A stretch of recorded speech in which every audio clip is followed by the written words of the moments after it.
ஆனால் நபிகள் நாயகம் அவர்கள் எந்த இடத்திலும் என்னுடைய ஹதீஸை சொன்னால் இதையெல்லாம் செய்யுங்கள் என்று சொல்லவில்லை. டீ கடையில சாலை ஓரத்துல ஹதீஸ் புகாரில் வருதா முஸ்லிம் அந்த அளவுக்கு அவர்கள் மதித்தார்கள்.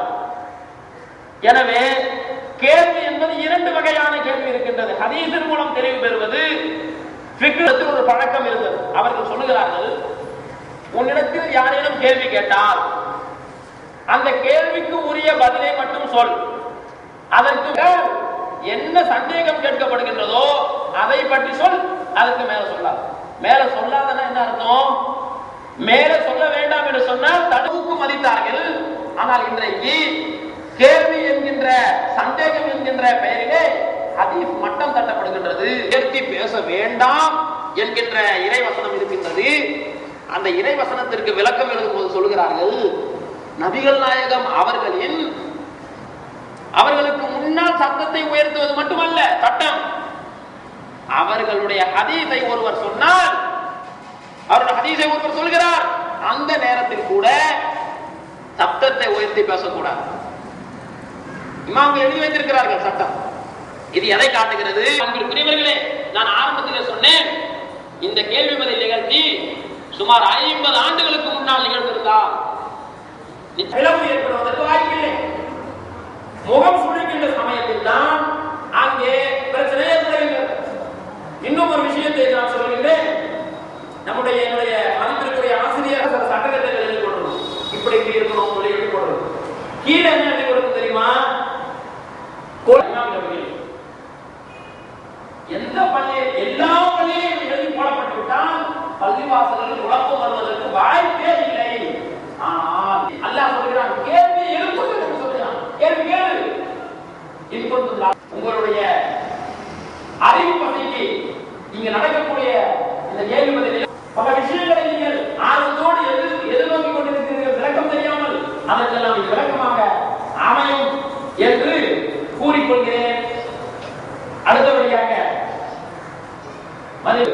தங்களுடைய உரையையும் அதற்கு பின்னால் தொடர்ந்து கேள்வி பதில் நிகழ்ச்சியும் தொடர்வார்கள் என்று கூறி அழைக்கின்றேன். அஸ்ஸலாமு அலைக்கும் வரஹ்மத்துல்லாஹி. நிகழ்ச்சியின் நமக்கெல்லாம் நல்ல ஒரு விளக்குரை, தெளிவுரை ஆற்ற வந்திருக்கக்கூடிய நம்முடைய சுன்னத் ஜமாத் ஐக்கிய பேரவையுடைய மாநில தலைவர் அல்லாமா மௌலானா அல்ஹாஜ் அபு தலாயில் ஷேக் அப்துல்லா ஃபாசில் ஜமாலி ஹசரத் அவர்களுக்கு இந்த மஸ்ஜிதினுடைய தலைவரும் பொருளாளருமான ஜாஃபர் சாஹிப் அவர்கள் பொன்னாடை அணிவித்து கௌரவிப்பார்கள்.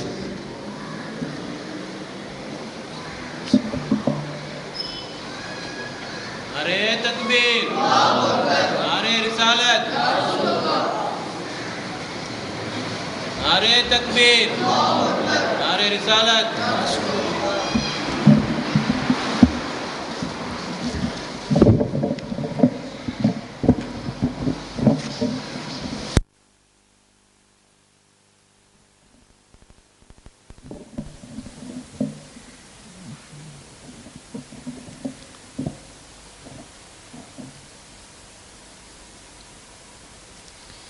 السلام عليكم ورحمة الله وبركاته.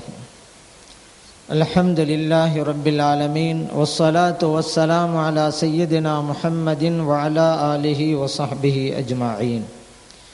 وما توفيقي إلا بالله، لا حول ولا قوة إلا بالله العلي العظيم. سبحانك لا علم لنا إلا ما علمتنا إنك أنت العليم الحكيم. புனிதமிக்க இவ்விழாவின் தகுதிமிக்க தலைவர் மரியாதைக்குரிய ஹலரத் அவர்களே, இங்கே வருகை புரிந்திருக்கின்ற கண்ணியத்திற்குரிய உலமா பெருமக்களே, இச்சிறப்பு மிக்க நிகழ்ச்சிக்கு ஏற்பாடு செய்திருக்கின்ற சுன்னத் ஜமாத் ஐக்கிய பேரவையின் ராயப்பேட்டை கிளையை சார்ந்த போற்றுதலுக்குரிய நிர்வாகிகளே, அன்பார்ந்த பெரியோர்களே, இளைஞர்களே, புனிதமான இடத்தில் நம்மையெல்லாம் ஒன்று கூட்டி நல்லதை சொல்லவும் கேட்கவும் வாய்ப்பளித்த எல்லாமல்ல இறைவனை போற்றி புகழ்ந்து எனதுரையை தொடங்குகின்றேன். மறுமையிலே வெற்றி பெறுகின்ற கூட்டம் சுன்னத் ஜமாத்தினுடைய கூட்டம் என்பதை நபிகள் நாயகம் ஸல்லல்லாஹு அலைஹி வஸல்லம் அவர்கள் தெளிவாகவே குறிப்பிட்டு காட்டிவிட்டார்கள். என்னுடைய உம்மத்தினர்கள் 73 பிரிவினர்களாக பிரிவார்கள். அவற்றில் ஒரு கூட்டம்தான் சொர்க்கத்திலே பிரவேசிக்கும். அது எந்த கூட்டம் என்று அருமை தோழர்கள் கேட்டபோது, மா அன அலைஹி வா ஸஹாபி, நானும் எனது தோழர்களும் எந்த பாதையிலே செல்கின்றோமோ அந்த பாதையை தேர்ந்தெடுத்தவர்கள். இந்த ஹதீஸ் திருமதியிலே பதிவு செய்யப்பட்டிருக்கிறது.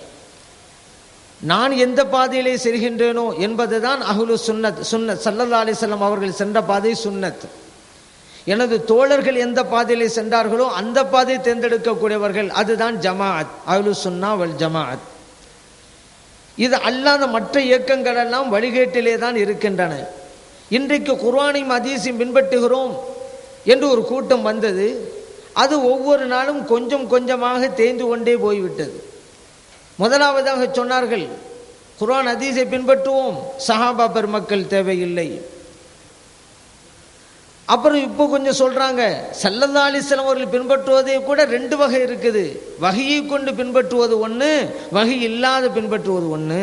வஹியை கொண்டு தான் பின்பற்றணும், வஹி இல்லாத விஷயமா இருந்தால் பின்பற்ற தேவையில்லை என்கின்ற புதிய கண்டுபிடிப்பை இப்பொழுது வழங்கி கொண்டிருக்கிறார்கள் வஹாபிகள்.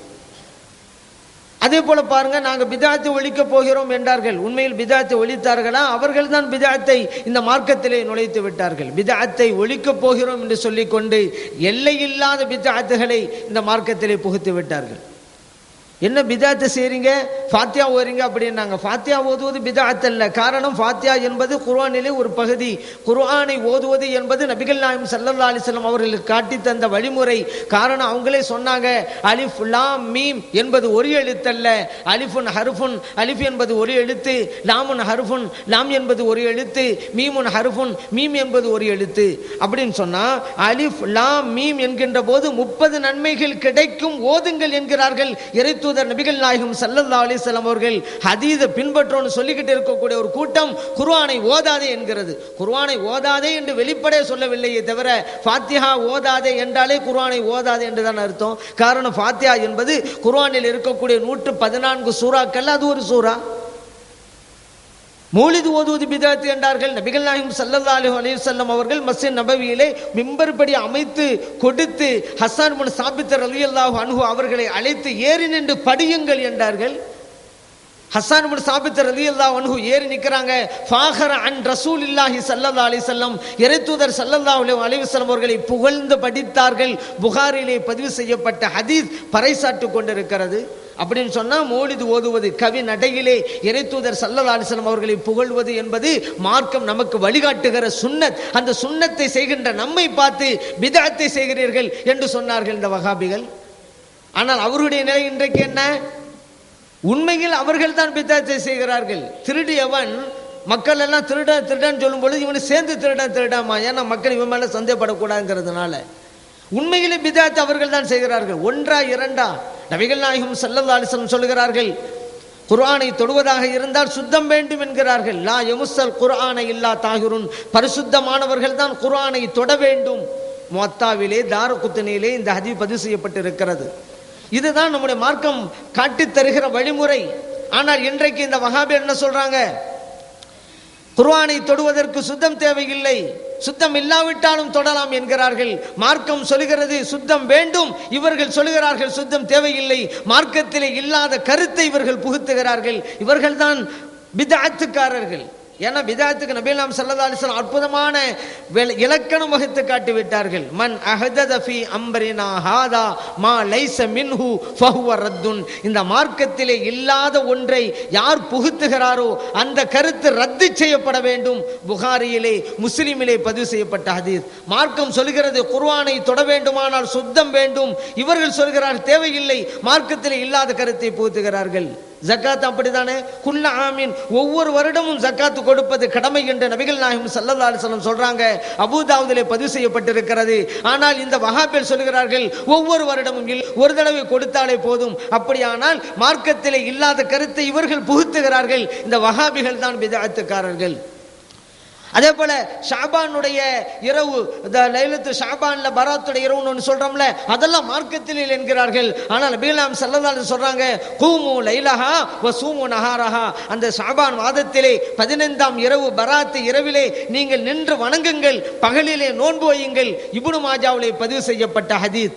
அந்த பராத்து இரவு உண்டு மார்க்கம் சொல்கிறது, இல்லை என்கிறார்கள் இந்த வஹாபிகள். அப்படியானால் இந்த வஹாபிகள் தான் பிதஅத்துக்காரர்கள். அதே போல ஸல்லல்லாஹு அலைஹி வஸல்லம் அவர்களை கனவிலே காண முடியும் என்பதை ஸல்லல்லாஹு அலைஹி வஸல்லம் சொல்றாங்க. மன் ரஆனி ஃபில் மனாமி ஃபகத் ரஆனி. யார் கனவிலே என்னை கண்டாரோ அவர் என்னைத்தான் கண்டார். ஃபஇன்ன ஷைத்தான லா யதமஸ்ஸலு பிசூரதி. ஏனென்றால் ஷைத்தான் என்னுடைய உருவத்திலே வடிவெடுக்க மாட்டான். இது புகாரிலே பதிவு செய்யப்பட்ட ஹதீஸ். நமது உயிரின் மேலான நாயகன்மணி நபிகள் நாயகம் ஸல்லல்லாஹு அலைஹி வஸல்லம் அவர்களை கனவிலே காண முடியும் என்று மார்க்கம் சொல்கிறது. ஆனால் அந்த வஹாபிகளோ காண முடியாது என்று மார்க்கத்தில் இல்லாத கருத்தை புகுத்துகிறார்கள். ஆகவே இந்த வஹாபிகள் தான் பிதஅத்துக்காரர்கள். அதே போல ஒரு தொழுகை கலாவாகிவிட்டால் அதை மறுபடியும் நிறைவேற்ற வேண்டும் மார்க்கம் சொல்லி தருகிறது. நபிகள் நாம் ஸல்லல்லாஹு அலைஹி வஸல்லம் அவர்கள் அப்படி நிறைவேற்றி இருக்கிறார்கள். ஒரு ஆள் தூங்கிட்டு விட்டாலும் சரி, அல்லது மறந்துட்டு விட்டாலும் சரி, அல்லது வேணும்னே நினைவுடனே விட்டாலும் சரிதான், அதை கலா செய்ய வேண்டும். ஸல்லல்லாஹு அலைஹி வஸல்லம் சொல்லிட்டாங்க, மறந்துட்டீங்களா அல்லது தூங்கிட்டீங்களா, அதுக்குள்ள பரிகாரம் மறுபடியும் நீங்கள் அதை தொழுவதுதான். இது புகாரி முஸ்லிம் போன்ற ஹதீஸ் கிதாபிலே பதிவு செய்யப்பட்டிருக்கிறது. அதே போல அந்த அஹ்ஸாப் ஹந்தக்கு ஸல்லல்லாஹு அலைஹி வஸல்லம் அவர்களும் மற்ற தோழர்கள் எல்லாம் குழி தோண்டி இருப்பதால் அவர்கள் லொஹர தொழ முடியல, அஸர் தொழ முடியல, மக்ரிப் தொழ முடியல. இஷாவுடைய நேரம் வந்த பிறகுதான் அந்த கலாவான அத்தனை தொழுகையையும் நிறைவேற்றுகிறார்கள். திருமீதியிலே பதிவு செய்யப்பட்ட ஹதீஸ். அப்ப வேண்டும் என்ற நினைவு இருக்கின்ற போது தொழுகை விடப்பட்டாலும் அதை கலா செய்ய வேண்டும் என்று மார்க்கம் சொல்கிறது. அனஸ் ரலியல்லாஹு அன்ஹு சொல்றாங்க, துஸ்தர் அப்படிங்கிற கோட்டை பிடிப்பதற்காக யுத்தம் நடைபெறுகிறது. சுபுடைய நேரம் வந்துச்சு, மும்மரமாக யுத்தம் நடைபெற்றதால எங்களால தொழுவ முடியல சுபு தொழுகையை.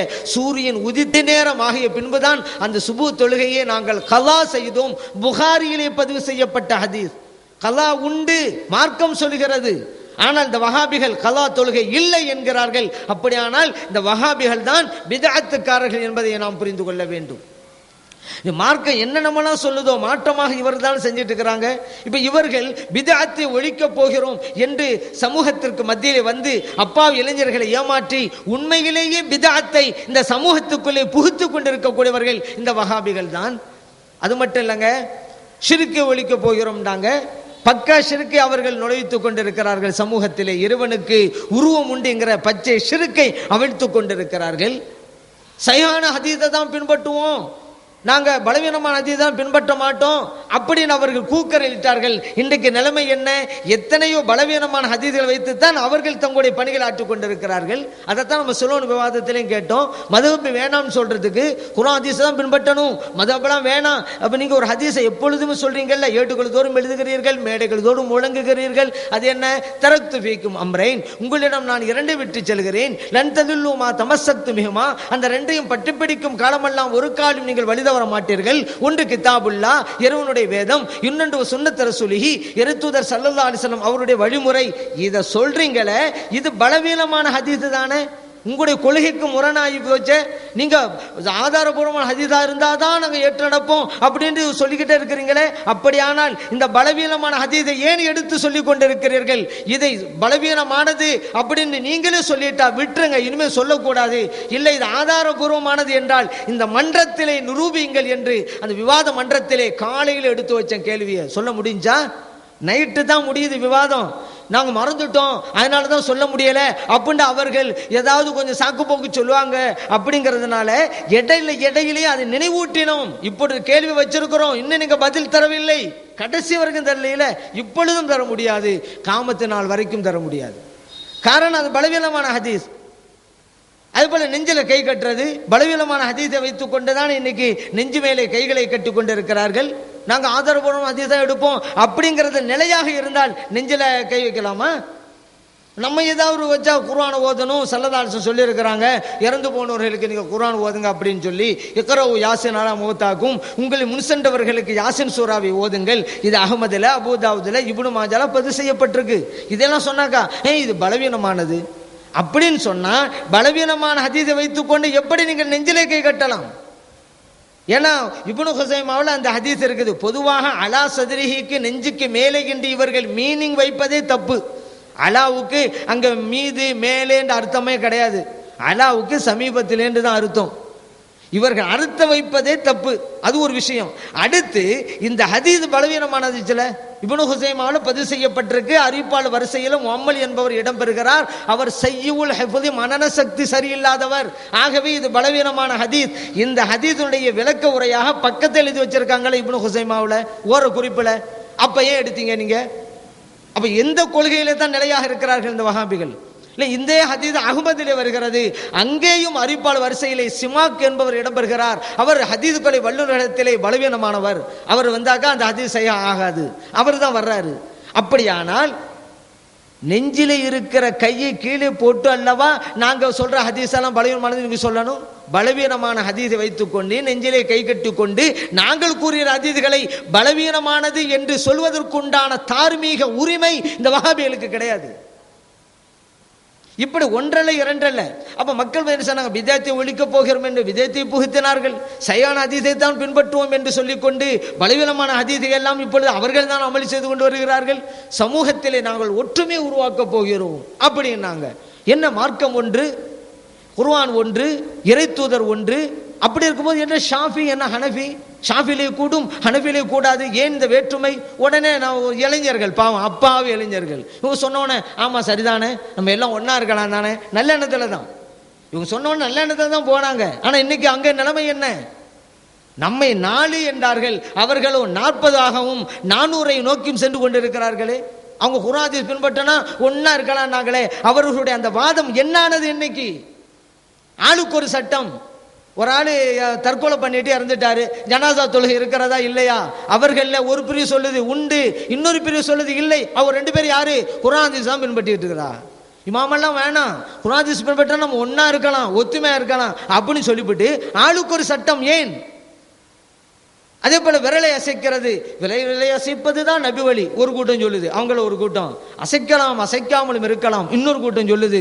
அசைக்காதே, வேண்டுமென்று அசைத்தால் உனது தொழுகையை கூடாமல் போய்விடும் அப்படின்னு அவங்கள கூட்டம் சொல்லு. நம்ம கூட அப்படி சொல்லலை. யார் அவங்கெல்லாம்?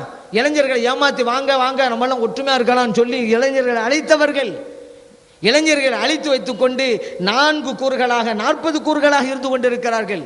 ஒற்றுமை உருவாக்குவோம் என்கின்ற அவர்கள் வாதம் என்னானது? அந்த வஹாபிகள் வீழ்ச்சியை தான் தழுவினார்கள். ஒவ்வொரு பிரச்சனையிலும் சரி ஆளுக்கு ஒரு சட்டம். பெருநாள் தொழுகையில கூட ஆளுக்கு ஒரே இதுல இல்லையே. ஒரு கூட்டம் இன்னைக்கு பெருநாள் கொண்டாடுது, இன்னொரு கூட்டம் அடுத்த நாள்ல பெருநாள் கொண்டாடுது. இதுவா ஒற்றுமையுடைய லட்சணம்? ஆனா ஷாஃபி ஹனஃபியை பாருங்க எவ்வளவு ஒற்றுமையா இருக்கிறார்கள்.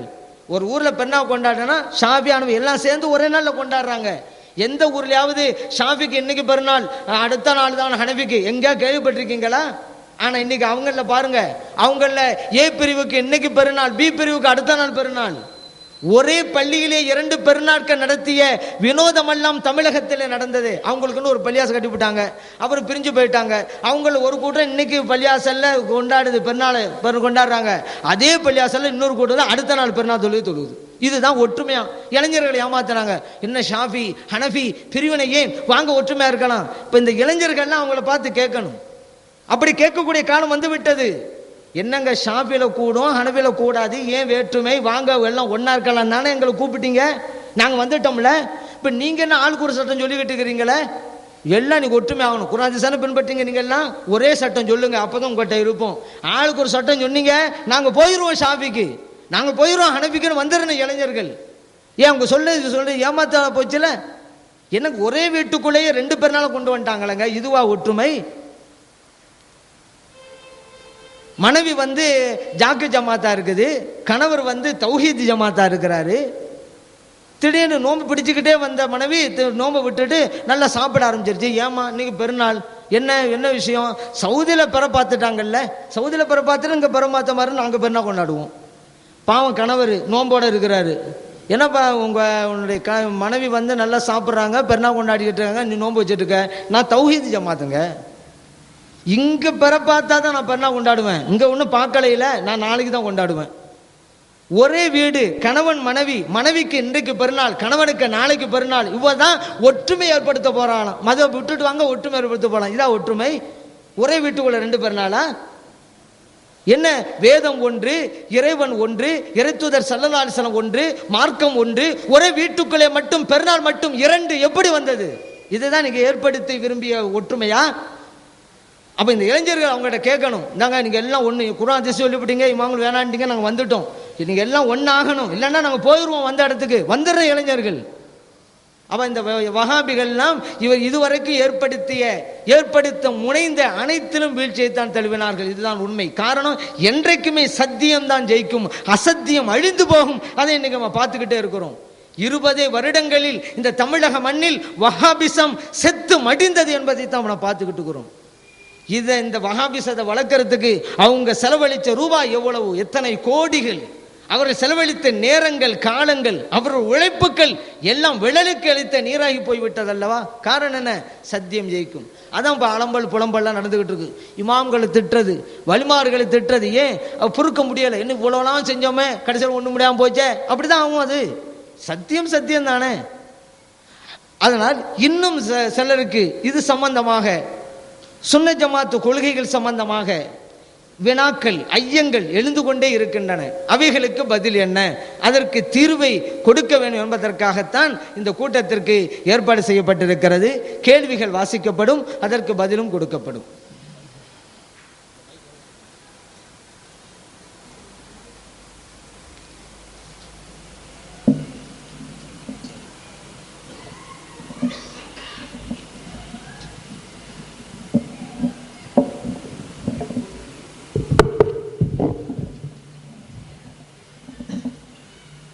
கேள்வி பதில் நிகழ்ச்சியின் முதலாவதாக சென்னை கொடுங்கையூர் பாரதி நகர் நம்பர் 24 என்கின்ற விலாசத்தில் வசிக்கும் அப்துல் முத்தலிப் என்பவர் கேட்கின்றார், முஸ்லிம்கள் வஹியை மட்டுமே ஆதாரமாக கொள்ள வேண்டும் என்பதையும், வஹி அல்லாத நபி அவர்களின் சொந்த அபிப்பிராயங்களை மார்க்கம் இல்லை என்றும் கூறுகின்றார்கள், விளக்கம் தேவை. அன்புக்குரிய சகோதரர்களே, இந்த மார்க்கத்தில் புதிதாக ஒவ்வொன்றையும் புகுத்திக்கிட்டே இருக்கக்கூடிய இந்த பிதாத்துவாதிகள், வஹாபிகள் இன்னைக்கு இன்னொரு புதிய கண்டுபிடிப்பை வளைஞ்சிருக்காங்க. அது என்னன்னு கேட்டால், மார்க்கத்தில் இறைத்தூதர் ஸல்லல்லாஹு அலைஹி வஸல்லம் அவர்களை பின்பற்றுவதை கூட 2 வகையில் இருக்கிறது. வஹியின் மூலம் அவர்கள் சொன்னால் அதை பின்பற்ற வேண்டும், வஹி இல்லாத விஷயத்தை ஒரு சொன்னால் பின்பற்ற தேவையில்லை என்று புதிய கண்டுபிடிப்பை வழங்கி இருக்கிறார்கள். நம்ம அவங்ககிட்ட இப்போதான் கேள்வி வச்சிருக்கிறோம். இப்படி 2ஆக பிரிக்கிறீர்களே, அதற்கு ஆதாரத்தை தந்து விடுங்கள் அப்படின்னு கேட்டுக்கிறோம். இது வரைக்கும் தர முடியாது. எல்லாம் சுய கற்பனையில் சொல்றதானே. குர்ஆன்ல எங்கேயாவது அல்லாஹ் அப்படி சொல்றானா? என்னுடைய ரசூல் வஹியோட சொன்னா எடுத்துக்கிறங்க, வஹி இல்லா சொன்னதுக்கான குர்ஆன் ஒரு இடத்துல காமிக்க முடியுமா? அது நபிகள் ஸல்லல்லாஹு அலைஹி வஸல்லம் அவங்க தான் சொல்லி இருக்கிறாங்களா? அப்படி ஒரு ஆதாரத்தை காட்டுங்கள் என்று பல நாட்கள் ஆகிவிட்டன கேள்விகளை எழுப்பி இதுவரைக்கும் பதில் இல்லை. சொல்ல முடியாதுல்ல, இருந்தா தானே. என்னங்க அல்லாஹ் குர்ஆன்ல என்ன சொல்றான்? அத்தியுல்லா, அல்லாவிற்கு கட்டுப்படுங்கள், அத்தியு ரசூல், இறைத்தூதர் ஸல்லல்லாஹு அலைஹி வஸல்லம் அவர்களுக்கும் கட்டுப்படுங்கள் அல்லாஹ் சொல்றான். அல்லாஹ் குர்ஆன்ல வஹி மூலம் சொன்னால் என் ரசூல் கட்டுப்படுங்கன்னு சொன்னானா? பொதுவாக கட்டுப்படுங்கன்னு அல்லாஹ் சொல்றான். ஆனா இவங்களும் அப்படிலாம் கிடையாது, வஹியோடு சொன்னாதான் அப்படிங்கிறாங்க. அதே போல அல்லாஹு தாலா சொன்னாமா, ஆத்தாக்கும் ரசூல் ஃபஹுதுஹு அப்படின்னா, என் ரசூல் என்ன கொண்டு வந்தாங்களோ எடுத்துக்கிறங்கிறான். பொதுவாக தான் அல்லாஹ் சொல்றான். இவங்க சொல்றாங்க அல்லாஹ் வேண்டாம், பொதுவாக சொல்றான். நாங்க சொல்றோம் வஹியோட சொன்னா மட்டும்தான் எடுங்க. என்ன இறைவனுக்கு ஒரு புத்தி சொல்லி கொடுக்கிறார்களா? அல்லாஹ் குர்ஆன்ல சொல்றான், லக்கது கான லக்கும் ஃபீ ரசூலில்லாஹி உஸ்வத்துன் ஹஸனா, இறைத்தூதர் ஸல்லல்லாஹு அலைஹி வஸல்லம் அவர்களிடத்தில் உங்களுக்கு அழகிய முன்மாதிரி இருக்கிறது என்று பொதுவாக சொல்றான். எதுவா இருந்தாலும் முன்மாதிரி இருக்கிறது. ஆனா இவங்க அல்லாஹ்வுக்கு புத்தி சொல்லி கொடுக்குறாங்க. இல்ல இல்ல இல்ல, வஹி இருந்தா மட்டும்தான். என்ன இது? அல்லாஹ்வுக்கு புத்தி சொல்கின்ற அதிகாரத்தை இவர்கள் பெற்றிருக்கிறார்களே, இந்த அதிகாரத்தை இவர்களுக்கு யார் கொடுத்தது? இறைவன் கொடுத்தானா? இறைத்தூதர் ஸல்லல்லாஹு அலைஹி வஸல்லம் கொடுத்தார்களா? இறை தூதரை பின்பற்ற வேண்டும் என்று இறைவன் பொதுவாக சொல்கின்றவர் இப்படி பிரிக்கிறாங்களே. ஆனா அதே இதுக்கு என்ன ஆதாரம்? சம்பந்தமே இல்லாத உங்கள்கிட்ட ஆதாரம். ஏன்னா ஸல்லல்லாஹு அலைஹி வஸல்லம் மதீனா ஷரீஃபுக்கு வர்றாங்க. அங்க வந்து ஈச்ச மரத்துல ஆண் மரம் பெண் மரம் ரெண்டையும் ஒன்றாக சேர்ப்பாங்க, ஒட்டு போடுவாங்க. ஸல்லல்லாஹு அலைஹி வஸல்லம் கேட்டாங்க, ஏன் இப்படி செய்றீங்க? சஹாபா பெருமக்கள் சொன்னாங்க, அப்பதான் மகசூல் நிறைய கிடைக்குது, விட்டுருங்கன்னாங்க ஸல்லல்லாஹு அலைஹி வஸல்லம். விட்டு விட்டார்கள் சஹாபா பெருமக்கள். அடுத்த வருஷம் மகசூல் குறைஞ்சிருச்சு. இப்ப வந்து முறையிடுறாங்க, யார சொல்லலாம், நீங்க விடணும், நீங்க விட்டோம், இப்ப மகசூல் குறைஞ்சு போச்சா அப்படின்ட்டு. அன்தும் அயலமு பி உமூரி துன்யாக்கும், இந்த உலகத்தை பத்தி தானே உங்களுக்கு நிறைய தெரியுது. அப்படின்னா என்ன அர்த்தம்? நான் சொல்ல வந்த நோக்கத்தை புரியலையே நீங்க அப்படின்னு அர்த்தம். இந்த ஹதீஸ் முஸ்லிமிலே பதிவு செய்யப்பட்டிருக்கிறது. அப்ப ஸல்லல்லாஹு அலைஹி வஸல்லம் என்ன சொல்றாங்க? தௌஹீதை போதிக்க வந்தார்கள். ஸல்லல்லாஹு அலைஹி வஸல்லம் நோக்கமே அதானே, புனித பணியே அதானே. தௌஹீத், ஏகத்துவம், எல்லாம் இறைவனால் நடக்கிறது. அதுதான் அவர்களுடைய அந்த சேவையினுடைய பிரதான இலக்கு. அப்ப அதை விட்டுவிட்டு அதிகமா தர்றது அல்லாதான், குறைச்சு தர்றது அல்லாதான் அப்படிங்கிற எண்ணத்தை விட்டுட்டு 2 மரத்தை சேர்த்தா நிறைய கிடைக்கும், 2 மரத்தை சேர்க்கறது விட்டுட்டா குறைஞ்சு போகும். அப்ப அல்லாஹ் மறந்தாச்சா? நீங்க சேர்த்து வச்சாலும் சரிதான், 2 மரத்தை சேர்த்தீங்க, அல்லாஹ் நினைச்சாதான் அதிகமா தருவான், இல்லைன்னா குறைச்சு விடுவான். நீங்க சேர்த்தே வைக்கல, சும்மா தான் இருக்குது, அல்லாஹ் நினைச்சா அதிகம் தந்துருவான். அப்ப எல்லாம் அல்லாஹ்வுடைய கையில் இருக்கிறது. என்ன உலக பிரச்சனையில சேர்த்தா கிடைக்கும், சேர்க்காவிட்டா குறைஞ்சிரும், இதுல போய் உட்கார்ந்துட்டு இருக்கிறீங்களே என்பதற்கான நபி நாம் ஸல்லல்லாஹு அலைஹி வஸல்லம் அவர்கள் இந்த உலக பிரச்சனை தான் உங்களுக்கு புரியுது, நான் சொல்ல வந்த நோக்கம் தெரியல அப்படின்னாங்க. ஸல்லல்லாஹு அலைஹி வஸல்லம் அவர்கள் விட சொல்ல விட்டுறணும். ஏன்னா இது ஆரம்ப கட்டம், மதீனத்து மக்களுக்கு ஆரம்பம். அப்பொழுதுதான் ஸல்லல்லாஹு வந்து இறங்கி இருக்கிறாங்க, இஸ்லாம் அப்பதான் தழுவி இருக்கிறாங்க, ஏகத்துவத்து மேல ஆரம்ப ஸ்டேஜ், அதனால அப்படி அவசரப்பட்டாங்க. ஆனா ஸல்லல்லாஹு அலைஹி வஸல்லம் நினைத்தால் எப்படியெல்லாம் செய்ய முடியும்? இறைத்து ஸல்லல்லாஹு சொல்லிட்டு அப்படியே கேட்ட வேண்டியதாங்க. மகசூலே குறையட்டுமே, அந்த வருஷம் குறையும், அடுத்த வருஷம் என்ன சேர்த்துல கிடைக்கும். அபூ ஹுரைரா ரலியல்லாஹு அன்ஹு ஸல்லல்லாஹு அலைஹி வஸல்லம் அவங்ககிட்ட வந்து சில பேரித்தங்கனிகளை கொடுத்து எனக்கு பரக்கத்தா துஆ செஞ்சுதாங்க. ஸல்லல்லாஹு அலைஹி வஸல்லம் ஒன்று சேர்க்குறாங்க, அதை துஆ செய்கிறாங்க, கொடுத்தாங்க, சொன்னாங்க பையில் இதை வச்சுக்கிறங்க, உங்களுக்கு எப்போ தேவையோ கையை விடுங்க, பழத்தை எடுங்க, சாப்பிடுங்க. ஆனால் ஒரு நிபந்தனை, எந்த ஒரு கட்டத்திலும் உங்களுடைய அந்த பையை நீங்கள் பிரித்து விடக்கூடாது. அபூ ஹுரைரா ரலியல்லாஹு அன்ஹு சொல்றாங்க, அந்த மாதிரி தான் வச்சிருந்தேன், அந்த பையன் இடுப்புலையே கட்டிக்கிட்டு இருந்தேன், எப்பொழுது தேவையோ கையை விடுவேன், எடுப்பேன், நானும் சாப்பிடுவேன், மற்றவங்களுக்கெல்லாம் கொடுப்பேன். உஸ்மான் ரலியல்லாஹு அன்ஹு ஷஹீதான நேரத்திலே அப்பொழுது ஏற்பட்ட அமளி துமளியிலே என்னோட இடுப்பிடம் இருந்த அந்த பை காணாமல் போய்விட்டது. இந்த ஹதீஸ் திர்மிதியிலே பதிவு செய்யப்பட்டிருக்கு. அபூ ஹுரைரா ரலியல்லாஹு அன்ஹு சொல்றாங்க, எல்லோருக்கும் அந்த நேரத்தில் ஒரு கவலை, எனக்கு மட்டும் 2 கவலைகள். உஸ்மான் ரலியல்லாஹு அன்ஹு ஷஹீத் ஆயிட்டாங்களே, அந்த கவலை எல்லாருக்கும், எனக்கு இன்னொரு கவலையும் சேர்ந்து போச்சு, என் பையன் சேர்ந்து காணா போச்சு அப்படின்னு சொல்லி. இப்ப அபூ ஹுரைரா ரலியல்லாஹு அன்ஹு அவர்கள் ஏறத்தாழ 25 ஆண்டு காலங்கள், ஏன்னா இவங்க அந்த பைய கட்டில இருந்து உஸ்மான் ரலியல்லாஹு அன்ஹுடைய ஷஹாதத் வரைக்கும் நம்ம காலத்தை கணக்கிட்டா ஏறத்தாழ 25 ஆண்டு காலங்கள், 20 நூற்றாண்டு. இவ்வளவு காலமும் கையை விடுறாங்க, பழத்தை எடுக்கிறாங்க, சாப்பிட்றாங்க, வந்து கொடுக்குறாங்க. எவ்வளவு கனிகளை அந்த பை கொடுத்திருக்கிறது. இதுதான் இறைத்தூதர் ஸல்லல்லாஹு அலைஹி வஸல்லம் அவர்கள். நமக்கெல்லாம் மாம்பழம் வேணுமா, மாமரத்தில் தான் கிடைக்கும், தேங்காய் வேணுமா, தென்னை மரத்தில் தான் கிடைக்கும். ஆனால் ஸல்லல்லாஹு அலைஹி வஸல்லம் அப்படி இல்லை, ஒரு பொருளை எதில் வேண்டுமானாலும் கொடுப்பார்கள். பேரித்த மரம் கொடுப்பதற்கு பேரித்த மரம் தான் என்றில்லை, ஒரு பையில் இருந்து கூட கொடுக்க முடியும், கொடுத்தார்கள் ஸல்லல்லாஹு அலைஹி வஸல்லம். இவ்வளவு ஆற்றல் ஸல்லல்லாஹு அலைஹி வஸல்லம் அவங்களுக்கு வழங்கப்பட்டிருக்கு. அப்ப சஹாபா பொறுமையா இருந்திருக்கணும், அவசரப்பட்டாங்க, விட சொன்னீங்க, விட்டுனோம், குறைஞ்சு போச்சு அப்படின்ட்டு. அந்த வருடம் குறையும் என்பது இவருடைய எழுத்து, அப்படிதான் நடக்கும், ஏன் அவசரப்படணும்? அப்ப ஸல்லல்லாஹு, ஆனா இந்த விஷயத்த இந்த வஹாபி என்ன இருக்கிறாங்க பாத்தீங்களா, ஸல்லல்லாஹு அலைஹி வஸல்லம் அவங்களுக்கு உலக பிரச்சனை தெரியல, அந்த ஹதீஸ் அப்படி இருக்குதா? இந்த உலகத்துடைய விவரங்கள் என்னை விடவும் அதிகம் உங்களுக்கு தான் தெரியும், அப்படி ஒரு வாசகத்தை காமிக்க முடியுமா? என்னை விடண்டு இந்த உலகம் தான் உங்களுக்கு நல்லா புரியுது அப்படின்னு தான் சொல்றாங்க. இந்த உலக விஷயமாவே இருக்கட்டுமாங்க, இறைத்தூதர் ஸல்லல்லாஹு அலைஹி வஸல்லம் அவர்களுக்கு தெரியாதது இன்னொருவருக்கு தெரியும் என்றால் அது இறைத்தூதரை அவமானப்படுத்துவதாக ஆகாதா?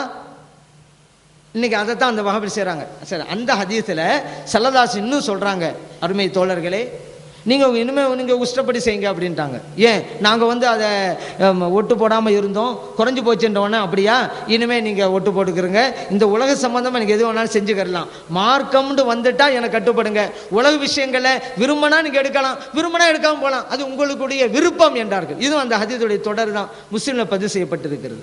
இப்படி ஸல்லல்லாஹு அலைஹி வஸல்லம் அவர்கள் மார்க்கத்தை இந்த பின்பற்றுவதில் இரண்டாக பிரிக்கிறார்கள். மார்க்கம் சம்பந்தப்பட்டது, உலகம் சம்பந்தப்பட்டது. மார்க்கம் சம்பந்தப்பட்டதா நான் சொன்னால் நீங்கள் எடுத்துத்தான் ஆக வேண்டும், வேற வழியே இல்லை. உலகம் சம்பந்தப்பட்டதா நான் சொன்னால் நீங்கள் விரும்பினால் எடுக்கலாம், விரும்பினால் எடுக்காமல் இருக்கலாம், இது உங்களுடைய உரிமை என்றார்கள் ஸல்லல்லாஹு அலைஹி வஸல்லம் அவர்கள். இப்படித்தான் இருக்கிறத நாம பார்க்கிறோமே தவிர வஹியை கொண்டு சொல்வது, வஹி இல்லாமல் சொல்வது இப்படி எங்கே இருக்கிறது? எந்த குர்ஆனிலே இருக்கிறது? எந்த ஹதீஸில் இருக்கிறது? எந்த குர்ஆனுடைய வசனத்தில் இருக்கிறது? எந்த ஹதீஸில் இருக்கிறது? ஒன்றுமே கிடையாதுங்க. இது இவர்கள் புதாக உருவாக்குறாங்க. இன்னொன்று ஞாபகம் வச்சுக்கிறேங்க, இந்த உலக விஷயத்தில் விரும்பினால் ஸல்லல்லாஹு அலைஹி வஸல்லம் அவர்களை பின்பற்றலாம் அல்லது பின்பற்றாமல் இருக்கலாம் என்கின்ற முடிவுக்கு நாம் வந்தது கூட நாம் எடுத்த முடிவல்ல, இறைத்தூதர் ஸல்லல்லாஹு அலைஹி வஸல்லம் அவர்கள் சொன்னதால் தான் என்பதையும் நாம் மறந்துவிடக்கூடாது. ஸல்லல்லாஹு சொல்றாங்க உலக விஷயத்தில் விரும்பினா எடுக்கலாம், விரும்பினா எடுக்காமல் இருக்கலாம், அவங்க சொன்னாங்கனால தான் இந்த சட்டம். ஒரு பேச்சுக்கு ஸல்லல்லாஹு சொல்றாங்க உலக விஷயமா இருந்தாலும் சரிதான், நான் சொல்றதை தான் எடுக்கணும் என்று சொல்லி இருந்தால் அதை பின்பற்றுவதை தவிர வேறு வழியில்லை நமக்கு என்பதையும் நாம் புரிந்து கொள்ள வேண்டும். அப்போ இது இந்த விஷயத்தில் கூட உலக விஷயத்தில் நம்ம விரும்பினா எடுத்துக்கொள்ளலாம், விரும்பினா எடுக்காமல் இருக்கலாம் என்பது கூட இறை தூதரை பின்பற்றி தான் என்பதை நம்ம மறந்து விடாதீர்கள். அவங்க சொன்னாங்க அப்படி, அதனால தான் அப்படி இருக்கிறோம். அப்போ எந்த வகையில் பார்த்தாலும் இறை தூதர் ஸல்லல்லாஹு அலைஹி வஸல்லம் அவர்களை சுற்றித்தான் நாம் இருக்கிறோம், அவர் சொன்ன பிரகாரம் தான் நடக்கணும். அதனால் வகி இல்லைங்கிற பிரச்சனை அப்படி கிடையாது. ஸல்லல்லாஹு அலைஹி வஸல்லம் ஒரு சொன்னால் மார்க்கம், அப்படி இல்லைங்க. அல்லாஹ் தஆலா அவர்களுக்கு பவர் கொடுத்திருந்தான். இதே ஹஜ்ஜுடைய விஷயம், உங்களுக்கு ஹஜ்ஜு கடமைன்னு ஸல்லல்லாஹு சொன்ன நேரத்தில் ஒரு சஹாபி குல்ல ஆமீன் யா ரசூலல்லாஹ், ஸல்லல்லாஹு அலைஹி வஸல்லம் அவர்களே ஒவ்வொரு வருடமும் கடமையான்னு கேட்டாங்க. ஸல்லல்லாஹு மௌனமாக இருக்கிறாங்க. அடுத்த தடவை அந்த தோழர் கேட்கிறார், மௌனம் தான் பதிலாக வருகிறது. அடுத்த தடவையும் கேட்கிறார். ஸல்லல்லாஹு அலைஹி வஸல்லம் சொன்னார்கள் லவ் குல்து நஅம் லவஜபத், நான் ஆம் என்றால் கடமையாகிவிடும், ஆனால் அப்படி கடமையாகிவிட்டால் உங்களால் அதை நிறைவேற்ற முடியாது. ஒவ்வொரு வருஷம் கடமைண்டா எல்லா நாளும் நிறைவேற்ற முடியுமா? என்ன சொல்கிறோனோ அதோடு விட்டுருங்க. அளவுக்கு அதிகமாக கேள்வி கேட்டு பதிலை வரவழைச்சி சிரமத்தை நீங்கள் உங்கள் தலைமையில் சுமந்துக்கிறாதீங்க. ஸல்லல்லாஹு அலைஹி வஸல்லம் சொல்லுகிறார்கள், முஸ்லிமிலே பதிவு செய்யப்பட்ட ஹதீஸ். அப்போ ஸல்லல்லாஹு அலைஹி வஸல்லம் அவர்களுக்கு இறைவன் கொடுத்த அதிகாரம் அது. அவர்கள் பேசினால் மார்க்கம், அவர்கள் சமிக்கை செய்தால் மார்க்கம், அவர்கள் அமைதியாக இருந்தாலே மார்க்கம். அவருடைய சபையில் யாராவது ஒரு ஆள் சொல்கிறாரு அல்லது செய்கிறாரு, அது பார்த்துட்டு ஸல்லல்லாஹு சும்மா இருந்தாலும் வச்சுக்கிறோங்களேன், அதுவும் மார்க்கம். ஆனால் இந்த வஹாபில் சொல்கிறாங்க வஹி இல்லை, ரெண்டா போட்டு குழப்பிக்கிட்டு இருக்கிறாங்க. ஸல்லல்லாஹு அலைஹி வஸல்லம் எந்த அளவுக்கு அல்லாஹ் தஆலா அவங்களுக்கு அதிகாரம் கொடுத்திருந்தான். அதுபோல் மக்காவுடைய கண்ணியத்தை ஸல்லல்லாஹு அலைஹி வஸல்லம் சொல்கிறாங்க, இந்த புனிதமா மக்கா நகரம் இறைவனால் கண்ணியப்படுத்தப்பட்டது.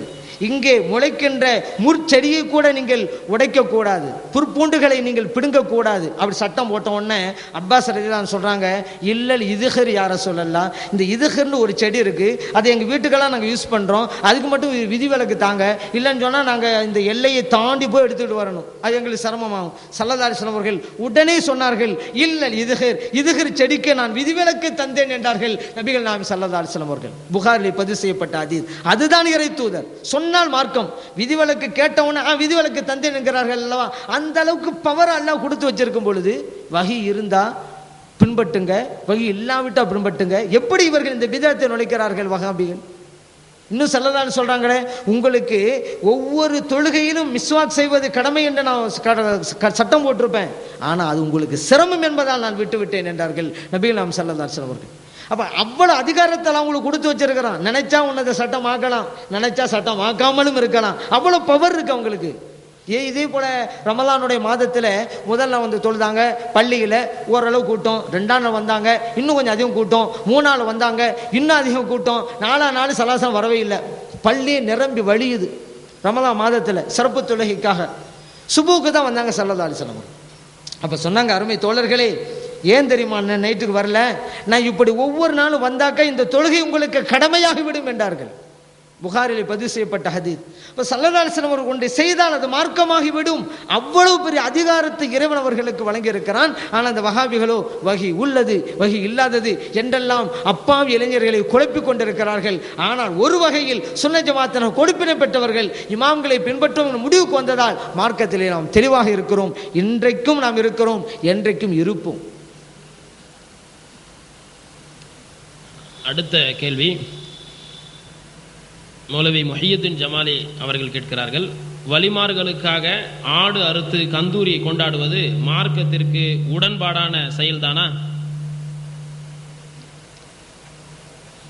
பொதுவாக நல்ல காரியங்களை செய்து நமக்கு முன்னால் சென்றுவிட்ட நன்மக்களுக்கு இறை நம்பிக்கையாளர்களுக்கு சேர்ப்பிக்கலாம் என்று நம்முடைய மார்க்கம் வழிகாட்டுகிறது. இது ஒரு வழி பாதை இல்லை, ஏதோ குறிப்பிட்ட ஒன்றை தான் செய்யணும் அப்படிங்கிறது இல்லை. இது பரவலானது, விரிவானது. எந்த நல்ல காரியம் செய்தும் நம்ம நன்மையை சேர்ப்பிக்கலாம். அதே போல் ஹஜ்ஜு, ஸல்லல்லாஹு அலைஹி வஸல்லம் அவங்ககிட்ட ஒரு பெண்மணியார் வர்றாங்க, யார சொல்லலாம், என்னுடைய தாயார் ஹஜ்ஜு செய்யணும்னு நேர்ச்சை பண்ணியிருந்தாங்க, அது நிறைவேற்றும் முன்னால் இந்த உலகத்தை விட்டு போயிட்டாங்க, அவங்களுக்காக நான் ஹஜ்ஜு செய்யலாமா? ஸல்லல்லாஹு அலைஹி வஸல்லம் சொன்னாங்க, செய்யுங்க, அந்த நன்மை போய் சேரும் என்கிறார்கள். புகாரில் பதிவு செய்யப்பட்டிருக்கு.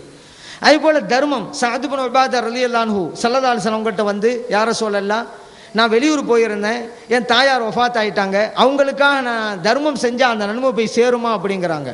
நபிகள் நாயகம் ஸல்லல்லாஹு அலைஹி வஸல்லம் சொன்னாங்க, நீங்க தர்மம் செய்யுங்க, அந்த நன்மை போய் சேரும். இதுவும் புகாரி தான் பதிவு செய்யப்பட்டிருக்கிறது. அதே போல ஸல்லல்லாஹு அலைஹி வஸல்லம் சொல்றாங்க, மன் மாத்த வஅலைஹி ஸியாம், ஒரு ஆள் இறந்து போறாரு, அவருக்கு நோன்பு கடமையாக இருந்தால் அவருடைய பொறுப்புதாரர்கள் அவருக்காக நோன்பு நோற்கட்டும். இந்த ஹதீஸ் புகாரிலே பதிவு செய்யப்பட்டிருக்கிறது. அப்போ நோன்பு வைத்தும் நன்மை சேர்ப்பிக்கலாம்.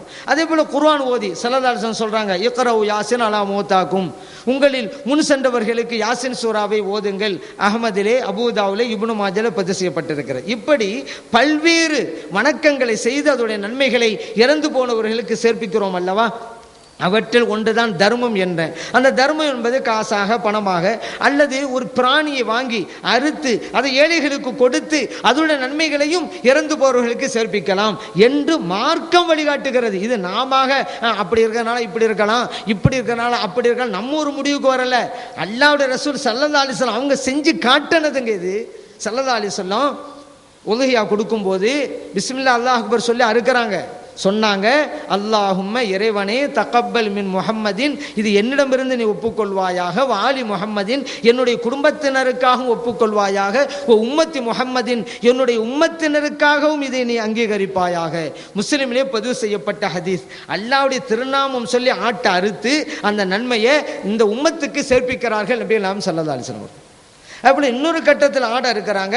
அப்ப சொன்னாங்க, அல்லாஹும்ம இறைவனே ஹாதா மின்க, இந்த பிராணியை உன்னிடமிருந்து நான் பெற்றேன், வழக்க உனக்கே அர்ப்பணம் செய்கிறேன், அன் முஹம்மதின், எனக்காகவும், உம்மத்திஹி, என்னுடைய உம்மத்தினருக்காகவும். இந்த ஹதீஸ் அஹ்மதுல, அபூதாவுதுல, இப்னு மாஜாவுல எல்லாம் பதிவு செய்யப்பட்டிருக்கிறது. ஆட்டை அறுக்கிறார்கள், நன்மை உம்மத்தினருக்கு சேர்ப்பிக்கிறார்கள். இன்னொரு கட்டத்தில் ஆட்ட இருக்கிறாங்க. நபிகள் நாயகம் ஸல்லல்லாஹு அலைஹி வஸல்லம் சொன்னாங்க, ஹாதா அன்னி, இது எனக்காகவும் கொடுக்கிறேன், வ அம்மன் லம் யுலஹி மின் உம்மதி, என் உம்மத்தில் யாரெல்லாம் உலஹியா கொடுக்க முடியாத சூழ்நிலையில் இருக்கிறாங்களோ அவங்களுக்காகவும் கொடுக்கிறேன் அப்படின்னாங்க. இந்த ஹதீஸ் அபூதாவுதிலே, திர்மிதியிலே பதிவு செய்யப்பட்டிருக்கிறது. மேலும் அலி ரலியல்லாஹு அன்ஹு 2 ஆடை குர்பான் கொடுப்பாங்க. சஹாபா பெருமக்கள் கேட்டாங்க, என்னங்க எல்லாரும் ஒரு ஆடு கொடுக்குறாங்க, நீங்க மட்டும் 2 கொடுக்குறீங்களே, என்ன விஷயம்? அலி ரலியல்லாஹு அன்ஹு சொன்னாங்க, ஒன்று எனக்கு, இன்னொன்னு இறைத்தூதர் ஸல்லல்லாஹு அலைஹி வஸல்லம் அவர்களுக்கு. ஏனென்றால் அவுசானி ரசூலுல்லாஹி ஸல்லல்லாஹு அலைஹி வஸல்லம் அன் உலஹிய அன்ஹு, இறைத்தூதர் ஸல்லல்லாஹு அலைஹி வஸல்லம் என்னோட வசியத்து செஞ்சாங்க, அவங்களுக்காக ஒரு உலஹியா கொடுக்கணும்னு சொல்லி, அதனால தான் இன்னொன்னே அவங்களுக்காக நான் கொடுக்குறேன். இந்த ஹதீஸ் அபூதாவுதிலே, திர்மிதியிலே பதிவு செய்யப்பட்டிருக்கிறது. எவ்வளவு தெளிவான விளக்கங்கள். ஆடு அறுப்பது, பிஸ்மில்லா சொல்லி அறுப்பது, நன்மையை பிறருக்கு சேர்ப்பிப்பது அல்லாஹ்வுடைய ரசூல் செஞ்சு காட்டியிருக்காங்களா இல்லையா? அதனால தான் அலி ரலியல்லாஹு அன்ஹு செய்கிறாங்க. இதுவெல்லாம் ஷிர்க்கு கூடாது அப்படின்னு சொன்னால் ஸல்லல்லாஹு அலைஹி வஸல்லம் எப்படி செஞ்சுருப்பாங்க? எனக்கா நீங்கள் செய்யுங்கன்னு அலி ரலியல்லாஹு அன்ஹு அவங்களுக்கு அல்லாஹ்வுடைய ரசூல் ஸல்லல்லாஹு அலைஹி வஸல்லம் எப்படி சொல்லி இருப்பாங்க? இதெல்லாம் மார்க்கத்தை கூடாதுன்னு சொன்னா, மார்க்கத்திலே ஒன்று கூடுமா கூடாதா யார் சொல்லி தருவது? இறைத்தூதர் ஸல்லல்லாஹு அலைஹி வஸல்லம் அவர்களா, இன்றைக்கு இருக்கக்கூடிய வஹாபிகளா? நமக்கு மார்க்கத்தை யார் சொல்லி தரணும்? அல்லாஹ்வுடைய ரசூல் சொல்லி தரணும். அல்லாஹ்வுடைய ரசூல் தெளிவாக சொல்லிட்டாங்க, நீங்கள் அல்லாஹ்வுடைய பேர் சொல்லி அறுத்து நன்மைகளை எல்லாம் இறந்து போனவங்களுக்கு நீங்கள் அனுப்பலாம் அப்படின்ட்டு. அப்படி இருக்கும்போது அதே வழிகளை நாம் செய்கின்ற போது எப்படி கூடான்னு சொல்ல முடியும்? அப்போ வழிமார்களும் அப்படி தான் செய்கிறோம். பிஸ்மில்லா அல்லாஹ் அக்பர்னு அறுக்கிறோம், அந்த ஆட்டை நம்ம ஏழைகளுக்கு கொடுக்குறோம், அல்லது அதை சமைச்சு அதை நம்ம ஏழைகளுக்கு கொடுக்குறோம். அந்த வணக்கத்தெல்லாம் நமக்கு சவாபு கிடைக்குமா இல்லையா? அந்த நன்மையை இறை நேசர்களுக்கு நம்ம சேர்ப்பிக்கிறோம். கௌசல் ஆதம் ரலியல்லாஹு அன்ஹு அவர்களுக்கு, நாகூர் நாயம் ரலியல்லாஹு அன்ஹு அவர்களுக்கு சேர்ப்பிக்கிறோம். இது மார்க்க வழிகாட்டியது. நாம் செய்வது ஷிர்க் என்றால் இறைத்தூதர் ஸல்லல்லாஹு அலைஹி வஸல்லம் அவர்கள் செய்ததும் ஷிர்க் என்கிறார்கள் அந்த வஹாபிகள். அப்போ அல்லாஹ்வுடைய ரசூல் செஞ்சு காட்டியதும் பிரகாரம் தான் நம்ம செய்கிறோம். கொஞ்சம் கூட பிசகுதல் இல்லை, மாற்றம் கிடையாது. அவன் ஆட்டை அறுப்பது அல்லாஹ்வுடைய பேர் சொல்லி, நன்மை அடுத்து சேர்ப்பிப்பது அல்லாஹ் ரசூல் வழிகாட்டுறாங்க, அதைத்தான் நாம் செய்கிறோம். ஆகவே நாம் செய்வது எந்த காரியமாக இருந்தாலும் குர்ஆனையும் ஹதீஸையும் அடிப்படையாக வைத்துத்தான் என்கின்ற பேருண்மையை நாம் புரிந்து கொள்ள வேண்டும். லாய்ட்ஸ் ரோடில் வசிக்கக்கூடிய மௌலவி அப்துல் சத்தார் ஃபைசி அவர்கள் கேட்கிறார்கள், பொருட்களை சுத்தப்படுத்தும் ஒரே நோக்கத்திற்காகத்தான் ஜகாத் கடமை என்றால், ஜகாத் கொடுக்கப்பட்ட பொருளுக்கு மீண்டும் கொடுக்க தேவையில்லை என்றும், இது சம்பந்தமாக அபூதாவுத் நூலில் உஸ்மான் பின் ஷைபா ரலியல்லாஹு அன்ஹு அவர்களின் வாயிலாக வரும் ஹதீஸ் முற்றிலும் மறுக்கப்பட்டது என்றும் கூறுகிறார்களே, என்ன விளக்கம்? ஜகாத் என்கின்ற இஸ்லாத்தினுடைய 50 கடமைகளில் ஒன்றான அந்த வணக்கத்தை உரியவர்கள் நிறைவேற்ற வேண்டும் என்று குர்ஆன் நமக்கு வலியுறுத்துகிறது. நபிகள் ஸல்லல்லாஹு அலைஹி வஸல்லம் அவர்களும் இதை வலியுறுத்தி சொல்லியிருக்கிறார்கள். அல்லாஹ் குர்ஆன்ல சொல்லி காட்டுறான், அக்கீமுஸ் ஸலாத்த, தொழுகையை நிலைநாட்டுங்கள், வஆத்து ஸகாத்த, ஜகாத்தையும் கொடுங்கள். இந்த ஜகாத்தை ஒரு தடவை கொடுத்தால் போதுமா, ஒவ்வொரு வருடம் கொடுக்க வேண்டுமா? அப்படி இந்த 2 பிரச்சனை முன்னால நிக்குது. இதுக்கு யார் விடை சொல்ல வேண்டும்? இறைத்தூதர் ஸல்லல்லாஹு அலைஹி வஸல்லம் அவர்கள் தான் விடை சொல்ல வேண்டும். ஏன்னா மார்க்கத்தை விளக்குவதற்காக வந்தவர்கள் அவர்கள், மார்க்கம் என்றால் என்னவென்று சொல்லக்கூடியவர்கள் அவர்கள். அவர்களை பின்பற்ற வேண்டும் என்று தான் இறைவன் குர்ஆனிலே சொல்லியிருக்கிறான். அவர்களை பின்பற்றினால்தான் மறுமையிலே வெற்றி கிடைக்கும் என்பதையும் இறைவன் குர்ஆனிலே சொல்லித் தருகிறான். அந்த இறைத்தூதர் ஸல்லல்லாஹு அலைஹி வஸல்லம் அவர்களை பின்பற்றினால்தான் மறுமையிலே சொர்க்கமும் கிடைக்கும் என்பதையும் அல்லாஹ் குர்ஆனில் சொல்லி காட்டுறான். ஆகவே அல்லாஹ் ரசூல் என்ன சொல்றாங்க அப்ப பார்க்கணும். அல்லாஹ் ரசூல் ஸல்லல்லாஹு அலைஹி வஸல்லம் தெளிவா சொல்லிட்டாங்க, குல்ல ஆமீன், ஒவ்வொரு வருடமும். இது அபூதால பதிவு செய்யப்பட்டிருக்கிறது. இதற்கு மாற்றமாக இந்த உலகத்திலே யார் சொன்னால் என்ன, அந்த கருத்தை 7 கடல்களுக்கு அப்பாலே தூக்கி போடுங்கள். நமக்கு அல்லாஹ் ரசூல் தான் நமக்கு. அல்லாஹ் ரசூல் என்ன சொன்னாங்க? அப்ப யாரோ சொல்றாங்கன்னு சொல்லிக்கிட்டு ஒவ்வொரு வருஷம் கொடுக்கலன்னு வச்சுக்கிறங்க. அல்லாஹ் மறுமையில கேட்கறான், ஏன் ஒவ்வொரு வருஷம் கொடுக்கல? இல்ல அவரு சொன்னாரு இவரு சொன்னாருன்னு சொன்னா அல்லாஹ் விட்டுருவானா? அவங்க மாட்டுக்கிட்டே யாரு பாதுகாக்கிறது? அப்ப அல்லாஹ் என்ன சொல்லுவான், ஏன் ரசூலை பின்பற்றணும் தானே நான் உன்ட்ட சொன்னேன். ஏன் ரசூல் என்ன சொன்னாங்க? ஒரு வருஷம் சொன்னாங்களா இல்லையா? அதை விட்டுப்படி யாரோ சொன்னாங்க ஏன் எடுத்த என்று கேட்டால் இந்த கொள்கையில் இருக்கக்கூடியவர்கள் என்ன பதில் சொல்வார்கள்? அவர்கள் யோசித்துக் கொள்ள வேண்டும். இதுக்கு ஏதோ தெளிவான ஒரு விடை இல்லாவிட்டா பரவாயில்லை, அல்லாஹ் ரசூல் இதுக்கு ஒரு முடிவு சொல்லலைன்னாலும் பரவாயில்லை, சொல்லலான்னு தெளிவாக சொல்லிட்டாங்க. அதே போல இன்னொன்று பாருங்க, ஸல்லல்லாஹு அலைஹி வஸல்லம் சொல்லி காட்டுறாங்க, ஒரு அனாதையினுடைய பொருள் உங்களிடம் பாதுகாப்புக்காக ஒப்படைக்கப்பட்டால் அதை வெறுமனே வச்சிருக்காங்க. ஃபல் எத்தஜிர் லஹு, வியாபாரத்தில் ஈடுபடுத்துங்க. வலா எத்துருக்குஹு, சும்மா வச்சிருக்காதீங்க. ஹத்தா தஅக்குலஹு சதகத்து, சும்மா வச்சா அந்த ஜகாத்தை அந்த பொருளை சாப்பிட்டு முடித்து விடும். இந்த ஹதீஸ் திர்மிதியிலே பதிவு செய்யப்பட்டிருக்கிறது. அப்போ ஒரு தடவை கொடுத்து விட்டால் ஜகாத்தே அதை சாப்பிட்டு முடித்து விடும் என்று ஸல்லல்லாஹு அலைஹி வஸல்லம் அவர்கள் சொன்னது எப்படி பொருத்தமாக இருக்கும்? ஒரு தடவை கொடுத்தா அப்படியே தான் இருக்கும். அப்ப பிரச்சனை கிடையாது. ஸல்லல்லாஹு சொல்றாங்க, சும்மா வைக்காதீங்க, ஜகாத்தே அது இல்லாம ஆக்கிவிடும், அதனால வியாபாரத்தை ஈடுபடுத்துங்க. அப்ப ஒவ்வொரு வருடமும் கொடுக்கிற ஒரு நிலை இருந்தால்தான் அந்த ஜகாத் அந்த பொருளே இல்லாமல் ஆகும். அப்ப இந்த ஹதீஸும் ஒவ்வொரு வருடம் என்பதை அறிவிக்கிறது. அதே போல அபூபக்கர் சித்திக் ரலியல்லாஹு அன்ஹு சொல்றாங்க, அவங்க கலீஃபா இருக்கும் பொழுது சில பேர் நான் ஜகாத் கொடுக்க மாட்டேன் அப்படின்னாங்கல்ல, அப்ப சொன்னாங்க நான் யுத்தம் செய்வேன்னாங்க. உமர் ரலியல்லாஹு அன்ஹு சொன்னாங்க, என்ன முஸ்லிம்களோட? ஆமா அப்படின்னாங்க. இன்னும் அல்லாஹ்வுடைய ரசூல் இருக்கிற வரைக்கும் ஒரு காரியத்தை செய்வேன், அவங்க போயிட்டா செய்ய மாட்டான்டா என்ன நினைச்சுக்கிட்டு இருக்கிறாங்க இந்த மக்கள்? அல்லாஹ்வுடைய ரசூல் போனதோடு அவர்கள் கொண்டு வந்த மார்க்கமும் போய்விட்டது என்று நினைத்து கொண்டார்களா? நான் உயிரோடு இருக்கின்ற வரைக்கும் விட மாட்டேன், யுத்தம் செய்வேன் நாங்க. அப்ப சொல்றாங்க அபூபக்கர் சித்திக் ரலியல்லாஹு அன்ஹு, நபிகள் நாயகம் ஸல்லல்லாஹு அலைஹி வஸல்லம் அவர்களிடத்திலே ஜகாத் பொருளாக ஒரு ஆட்டுக்குட்டியை கொடுத்து அதை இப்பொழுது தரமாட்டேன் என்று யாராவது சொன்னால், ஆட்டுக்குட்டி தானே அப்ப நான் நினைக்க மாட்டேன், அதற்காகவும் போர் தொடுப்பேன் என்றார்கள் அபூபக்கர் சித்திக் ரலியல்லாஹு அன்ஹு. புகாரிலே பதிவு செய்யப்பட்ட ஹதீஸ். இங்க வாசகத்தை கவனிங்க, ஜக்காத்து பொருளாக அல்லாவுடைய ரசூல்கிட்ட ஆட்டுக்குட்டியை கொடுத்து அதை தரமாட்டேன் அப்படின்னா, இப்போ அவங்க இருக்கும்போது கொடுத்தது இப்போ தரமாட்டேன்னு சொன்னால் ஒவ்வொரு தடவையும் கொடுத்து வருவது, ஒவ்வொரு ஆண்டும் கொடுத்து வருவது, அல்லாவுடைய ரசூலுக்கு கொடுத்தாங்கல்ல இப்போ தரணும், தரலாண்டா யுத்தம் செய்வோம் அப்படிங்கிறாங்க. இவ்வளவு தெளிவாக இருக்கிறது.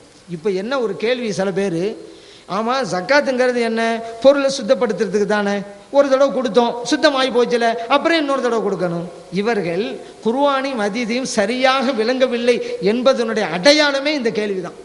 ஏன்னா இவங்க என்ன நினச்சிக்கிட்டு இருக்கிறது, ஏதோ இந்த பொருளை மட்டும் சுத்தம் செய்யறது தான் நினச்சிக்கிட்டு இருக்கிறாங்க. அல்லாஹ் குர்ஆன்ல பாருங்க எவ்வளோ அழகா சொல்றான், ஹுது மின் அம்வாலிஹிம் ஸதகத்தன் துதஹிருஹும் வதுஸக்கிஹிம் அப்படிங்கிறான். இது பொருளை மட்டுமல்ல கொடுக்கின்ற மனிதர்களையும் தூய்மைப்படுத்தும் என்று அல்லாஹ் குர்ஆன்ல சொல்றான். என்ன தூய்மைப்படுத்துறது, கஞ்சத்தனம் இருக்காது, எனது என்னுடையது அப்படி இருமாப்பு இருக்காது, நான் கஷ்டப்பட்டு சம்பாதிச்சேன் நான் எங்க கொடுக்கணும் அப்படி சில பேர் இருமாப்பு கொண்டிருப்பாங்க, அவங்களும் கொடுக்க மாட்டாங்க. ஆனால் சில பேர் சகது கொடுமா, ஏன் இது என்னுடையது இல்லைங்க அல்லாஹ் தந்தேங்க, இப்படிப்பட்ட உயர்ந்த எண்ணம் வர வேண்டும் என்பதற்காகத்தான் இந்த ஜக்காத்து கொடுங்க அப்படின்னு அல்லாஹ் தஆலா சொல்றான். அப்ப நாம் சுத்தமாக வேண்டும் என்றால் ஒவ்வொரு வருஷம் தான் கொடுத்தாகணும், அல்லாஹ் அப்படித்தானே சொல்றான். துதஹிருஹும்ங்கிறான், அந்த பொருளை சுத்தப்படுத்துகின்ற ஜக்காத் அப்படிங்கிற ஜக்காத்தை கொடுக்கறாங்களே அவங்களை சுத்தப்படுத்துகிற. இந்த வருஷம் நான் கொடுத்தேன், பொருளும் சுத்தமாயிருச்சு, நானும் சுத்தமாயிட்டேன், அடுத்த வருஷம் கொடுக்கலன்னு சொன்னா நான் அழுக்கா போயிடுவேனாங்க. ஒவ்வொரு வருடம் கொடுத்தாதானே நான் தூய்மையா இருக்கிறேன். இப்ப இந்த வருஷம் அல்லாஹ் தந்து கொடுக்க வேண்டாம் முடிவுக்கு வந்துட்டேன், அடுத்த வருஷம் கொடுக்கலன்னு வச்சுக்கிறேங்க, கஞ்சத்தன வந்துருச்சுல, அப்ப என்னுடைய நான் தூய்மை ஆகவில்லை. அதான் அல்லாஹ் சொல்றான், நீங்க தூய்மை ஆகணுமா ஒவ்வொரு வருஷம் கொடுங்க. அப்ப ஏதோ இது பொருளை தூய்மைப்படுத்துவதற்கு மட்டும்தான் நடக்கக்கூடாது, கொடுப்பவர்களையும் தூய்மைப்படுத்துகிறது இந்த வணக்கம். அது மட்டும் இல்ல, ஒரு வணக்கத்துக்கு பலன்கள் பலது. இப்ப ஜக்காத்து கொடுக்குறோம், நம்முடைய பொருள் தூய்மை ஆகிறதுங்கிறது அந்த பலன்களில் ஒண்ணுதான். அது மட்டுமே நோக்கம் அல்ல, ஏழை எளியவர்களுக்கு கொடுப்பது, அவருடைய வறுமையை அகற்றுவது, அதுவும் நோக்கம் தானே. நான் ஒரு தடவை கொடுத்துறேன், என் பொருள் சுத்தமாகி போச்சு, அப்ப இந்த வருஷம் மட்டும் ஏழை கொடுத்தேன், அடுத்த வருஷம் ஏழை பட்டினியா கிடக்கட்டும், அவர் வசதியாலும் வேணாம் வறுமையிலே கிடக்கட்டும், என் பொருள் சுத்தமாக அதான். அப்போ உங்க பொருள் சுத்தமாத்து மட்டும்தானே, ஏழை எளியவர்கள் கொடுக்க மாட்டோம் அல்லவா. ஸல்லல்லாஹு சொல்றாங்கல்ல, துஹது மின் அகனியாயிஹிம், இந்த ஜக்காத்து பொருள் செல்வந்தர்களிடமிருந்து பெறப்பட்டு துரத்து இலா ஃபுகராஹிம், ஏழைகளுக்கு வழங்கப்பட வேண்டும் அப்படிங்கிறாங்க. அப்ப ஏழைகள் ஏழைகளாகவே இருக்க வேண்டும் நினைக்கிறாங்களா அந்த வஹாபிகள். இப்ப அவங்களுக்கு இந்த வருஷம் மட்டும் ஏழைகள் நல்லா இருக்கட்டும் கொடுத்தாச்சு, அடுத்த வருஷம் என்ன செய்யறது. அதனால ஒவ்வொரு வருடமும் செல்வந்தர்கள் ஏழைகளுக்கு உண்டான அந்த பங்கை கொடுத்தே ஆக வேண்டும் என்பதுதான் இந்த ஜக்காத்துடைய நோக்கம். இதுக்கு பெரிய பாரதூரமான ரிசர்ச் எல்லாம் தேவையில்லைங்க.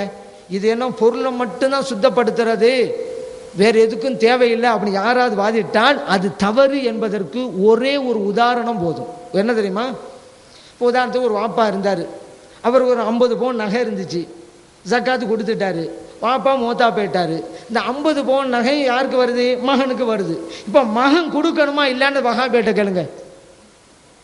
கொடுக்கணும் தான். இப்போ பிடிங்க வஹாபிய, ஏன் இந்த 50 பவுன் தான் வாப்பா கொடுத்துட்டாருல, அந்த 50 தானே இவருக்கு மகனுக்கு வந்திருக்கு. நீங்க தான் சொன்னீங்களே ஒரு தடவை கொடுத்தா பொருள் சுத்தமாச்சுன்னு சொல்லி, சுத்தமான பொருள் தானே வந்திருக்கு, அப்ப ஏன் மகன் கொடுக்கணும்னு கேளுங்க வஹாபியிட்ட, வாய்ப்பு தருவாங்க, பதில சொல்ல முடியாது. அப்ப இதுல என்ன வழங்குது, இது பொருளை சுத்தப்படுத்துறது மட்டுமல்ல நோக்கம், மனிதனையும் சுத்தப்படுத்தக்கூடியது. அதனாலதான் வாப்பா கொடுத்த அதே பொருளுக்கு மகனும் கொடுக்க வேண்டும் என்ற நான் மட்டும் இல்ல இந்த வஹாபிகளும் சொல்றாங்க. இதுல நம்ம புரிஞ்சுக்கலாம். டாக்டர் நடேசன் சாலையில் வசிக்கும் மௌலவி முகமது சலாமுல்லா மன்பை அவர்கள் கேள்வி எழுப்புகிறார்கள். தொழுகையின் முடிவு சலாம் கொடுத்தால்தான் என்று நபிகள் நாயகம் ஸல்லல்லாஹு அலைஹி வஸல்லம் அவர்கள் கூறிவிட்டார்கள். ஆனால் காற்று பிரித்தும் வெடிச்சிரிப்பு சிரித்தும் தொழுகையை முடித்து கொள்ளலாம் என்று ஹனஃபி மதுஹபு கூறி தொழுகையை விளையாட்டாக ஆகிவிட்டார்கள் என்று மதுஹபு மறுப்பாளர்கள் கூறுகின்றனர். என்ன விளக்கம்? அலி ரலியல்லாஹு அன்ஹு அவங்களே சொல்றாங்க, தொழுகையில அத்தஹியாத்துடைய அமர்வுல அமர்ந்துட்டாலே தொழுகை முடிந்து போய்விட்டது, அதை நிறைவேறும் தன்மைக்கு வந்து விட்டது. ஏன்னா தொழுகையில அவசியம் செய்தாக வேண்டும் அப்படின்ட்டு சில காரியங்கள் இருக்கு, செய்யலாம் செய்யாமலும் இருக்கலாம், விட்டுவிட்டால் அது சஜாசவ செய்யணும், செய்யாவிட்டாலும் தொழுகை கூடிரும் அப்படின்னு சில காரியங்கள் இருக்குது. இந்த சலாம் கொடுக்கறது அப்படிதான், ஹனபி மதஹப் பிரகாரம் சலாம் கொடுக்கறது அப்படிங்கிறது வாஜிபு. பொதுவாக வாஜிபை விட்டுட்டாக்கா தொழுகை கூடும். ஆனால் சஜிதா சவு செய்யணும். சஜிதா சவு செய்யாவிட்டா மறுபடியும் அந்த தொழுகையை மீட்டு தொழுவணும் அப்படிங்கிற சட்டம் இருக்குங்க. இப்போ அத்தையாத்து ஓதியாச்சு, ஃபர்லே நிறைவேற்றி விட்டார். இந்த நேரத்தில் ஒருவருக்கு இந்த அந்த ஒதுவை முறிக்கக்கூடிய ஒரு சூழ்நிலை வருகிறது, அவர் நினைவு தெரிகிறது, அதனால தான் உதவி முறித்தார். ஆனாலும் தொழுகை கூடிவிடும். ஏன்? ஃபர்லை எல்லாம் நிறைவேற்றி விட்டார், பிரச்சனை இல்லை. ஆனாலும் அதே கித்தாப்பில் எழுதுறாங்க, அந்த துருல் முக்தாரில், இவர் சலாம் கொடுக்கறத விட்டுட்டார்ல, சலாம் கொடுத்து முன்னால தானே உதவி முறிஞ்சு போச்சு, சலாம் கொடுக்கிறது வாஜிபு தானே. இந்த வாஜிபை இவர் விட்டார் என்பதற்காக மறுபடியும் அந்த தொழுகை மீட்டு தொழ வேண்டும் என்கிற விவரம் அங்கே இருக்கிறது. தொழுகை கூடும் என்பது வேறு, இவர் வாஜிபை விட்டார் என்பதால் மறுபடியும் தொழ வேண்டும் என்பது வேறு. இந்த சட்டமும் அங்கே இருக்கிறது. இப்போ ஒரு ஆளுக்கு அத்தையாத்தெல்லாம் முடிஞ்ச பிறகு ஒது முறிகிற சூழ்நிலை வந்தால் அவருடைய நிலைமை என்ன? இது கேள்வி. அவர் தொழுகை கூடும், ஆனாலும் இவர் வாஜிபை விட்டதா மறுபடியும் திருப்பி தொழ வேண்டும் என்கிற விவரம் இருக்கிறதே தவிர அதுக்காக வேண்டி வேணும்படி இப்படி செய்யலாம் அப்படிங்கிறதல்ல. இது இவர்களாக உண்டாக்கி கொண்டது. கேட்கப்பட்ட கேள்வி வேறு, அதுக்கு கொடுக்கப்பட்ட பதில் வேறு. அதை இவர்கள் கொச்சைப்படுத்தி கொண்டிருக்கிறார்கள் என்பதுதான் உண்மை. மௌலவி அப்துல் சத்தார் காஷிஃபி அவர்கள் கேட்கிறார்கள், குர்ஆனே போதும் ஹதீஸ் தேவையில்லை என்ற பிரிவினருக்கும் குர்ஆன் ஹதீஸ் போதும் சஹாபாக்களை பின்பற்ற தேவையில்லை என்பவர்களுக்கும் என்ன வித்தியாசம்? ஒரு வித்தியாசமும் இல்லை, ரெண்டு பேரும் வழிகாட்டிலே தான் இருக்கிறாங்க அப்படிங்கிறதுக்கு. ஏன்னா இவங்க குர்ஆனை பின்பற்றணும் அப்படின்னு ஒரு முடிவுக்கு வந்துட்டா ஹதீஸை பின்பற்றி தான் ஆகணும். நான் குர்ஆன் பின்பற்றுவேன், ஹதீஸை பின்பற்ற மாட்டேன் அப்படின்னா இவங்க குர்ஆனை பின்பற்றலன்னு தான் அர்த்தம். ஏன்? குர்ஆன் தானே சொல்லுது ஹதீஸை பின்பற்றணுண்டு. அத்தி ஒரு ரசூல் குர்ஆன் சொல்லுதா இல்லையா? அல்லாஹ்வுடைய ரசூல் கட்டுப்படுங்கள். நான் குர்ஆனை எடுப்பேன், ரசூலை விட்டு வேண்டாம், இவர் குர்ஆனை எடுக்கவில்லைன்னு தான் அர்த்தம். குர்ஆன் என்ன சொல்லுது? மாத்தாக்கும் ரசூல் ஃபஹுதுஹு, அல்லாஹ்வுடைய ரசூல் எதை கொண்டு வந்தாலும் அதை எடுத்துக்கொள்ளுங்கள். இல்லை குர்ஆனை நான் எடுத்துக்கிறேன், அல்லாஹ்வுடைய ரசூல் கொண்டு வந்தால் அந்த ஹதீஸ் எடுக்க மாட்டேன். அப்போ இவர் குர்ஆனை எடுக்கவில்லை. ஏன்? குர்ஆன் தானே சொல்லுகிறது. அந்த மாதிரி தான் நான் குர்ஆனை ஹதீஸை எடுத்துக்கிறேன், ஆனால் சஹாபா பெருமக்கள்லாம் தேவையில்லை என்று யாராவது சொன்னால் இத்தியவர்கள் குர்ஆனையும் பின்பற்றவில்லை ஹதீஸையும் பின்பற்றவில்லை என்பதுதான் உண்மை. ஏன்? அந்த குர்ஆன் தான் சொல்லுது சஹாபா பெருமக்கள் பின்பற்றன்னு சொல்லி தெளிவா. ஏதோ மூடலாகலாம் கிடையாது, ஏதோ நம்ம சமைக்காவெல்லாம் கிடையாது. தெளிவாக வஸ்ஸாபிகூனல் அவ்வலூன் மினல் முஹாஜிரீன வல் அன்சார், முந்தியவர்கள் முதன்மையானவர்கள் அன்சார் தோழர்கள் முஹாஜிர் தோழர்கள், வல்லதீன தபஊஹும் பி இஹ்சானின், அந்த சஹாபா பெருமக்களை பின்பற்றுகின்ற நன்மக்கள், ரலியல்லாஹு அன்ஹும் வரது அன்ஹு, அல்லாஹ் அவர்களை பொருந்தி கொண்டான், இவர்களும் அல்லாஹ்வை பொருந்தி கொண்டார்கள். வ அஅத்த லஹும் ஜன்னாத்தின் தஜ்ரி தஹ்தஹல் அன்ஹாரு, இந்த மக்களுக்காக அல்லாஹு தஆலா சொர்க்கத்தை தயார் செஞ்சு வச்சிருக்கிறான். அந்த சொர்க்கத்துக்குள்ள ஆறுகள் ஓடிக்கிட்டு இருக்கு. ஹாலிதீன ஃபீஹா அபதா, இந்த மக்கள் சொர்க்கத்திலே நிரந்தரமாக எக்காலமும் இருப்பார்கள். ஸாலிகல் ஃபௌசுல் அலீம், அதுதான் மகத்தான வெற்றி. இந்த நெடிய வசனத்துல சஹாபா பெருமக்களை பின்பற்றினா எவ்வளவு நல்லது, என்ன வெகுமதிகள் இறைவனிடம் கிடைக்குங்கிறத அல்லாஹ் அப்படியே பட்டியல் போட்டு காமிக்கிறான். என் சஹாபா, என் ரசூலுடைய சஹாபா பெருமக்கள் நீங்க பின்பற்றினீங்களாக்கா என்னுடைய பொருத்தம் கிடைக்கும், சொர்க்கம் கிடைக்கும், அதில் நிரந்தரமா நீங்கள் இருப்பீர்கள், அதுதான் மகத்தான வெற்றி. இத்தனைக்கும் பிறகும் சஹாபா பெருமக்கள் பின்பற்ற அவசியம் இல்லை என்று சொன்னால் இவர்கள் சஹாபா பெருமக்களை புறக்கணிக்கிறார்கள், படைத்த இறைவனையே புறக்கணிக்கிறார்கள். அந்த இறைவன்ல சொல்லி இருக்கிறான் குர்ஆனை எடுக்கிறேன், சஹாபா பெருமக்கள் தேவையில்லைங்க அப்படின்னா இவர் குர்ஆனை எடுக்கவில்லை. குர்ஆன்ல தானே இருக்குது சஹாபா பெருமக்களை பின்பற்றணும்னு சொல்லி. அப்போ அவங்கள நான் எடுக்க மாட்டேன் குர்ஆன் இப்போ சொன்னா, இந்த அஹ்லுல் குர்ஆன் சொன்னாங்கல்ல, குர்ஆனை நாங்கள் எடுத்துக்கிறோம் ஹதீஸ் எடுக்க மாட்டோம் அப்படின்னு சொன்ன மாதிரி தான் இவங்க சொன்னது இருக்கு. அப்போ அஹ்லுல் குர்ஆன் குர்ஆனை எடுப்போம் ஹதீஸ் எடுக்க மாட்டோம்னு சொன்னதுக்கும் நாங்கள் குர்ஆனை ஹதீஸை எடுக்கிறோம் நாங்கள் சஹாபா பெருமக்கள் எடுக்க மாட்டோம் என்று சொன்னதற்கும் எந்த வித்தியாசமும் இல்லை. அதே போல ஹதீஸை பின்பற்றவும் முடிவு கொண்டாங்கல்ல, அந்த ஹதீஸ் என்ன சொல்லுது? மா அன அலைஹி வா சஹாபி ஸல்லல்லாஹு அலைஹி சொல்றாங்க, நானும் எனது தோழர்களும் சென்ற பாதையை தேர்ந்தெடுத்தவர்கள் தான் வெற்றிக்குரியவர்கள். திருமதியில் பதிவு செய்யப்பட்டிருக்கிறது. நான் ஹதீஸை பின்பற்றுவோம் ஆனால் சஹாபா பெருமக்கள் பின்பற்ற மாட்டோம் என்று சொன்னால் இவர்கள் ஹதீஸை எங்கே பின்பற்றுகிறார்கள்? ஹதீஸை பின்பற்றுகிறோம் என்கிற முடிவுக்கு வந்து விட்டால் சஹாபா பெருமக்களை பின்பற்ற வேண்டும். அப்ப ஹதீஸில் எங்களுக்கு பிடித்தமானதெல்லாம் பின்பற்றுவோம், பிடித்தம் இல்லைன்னா பின்பற்ற மாட்டோம். அப்படியா?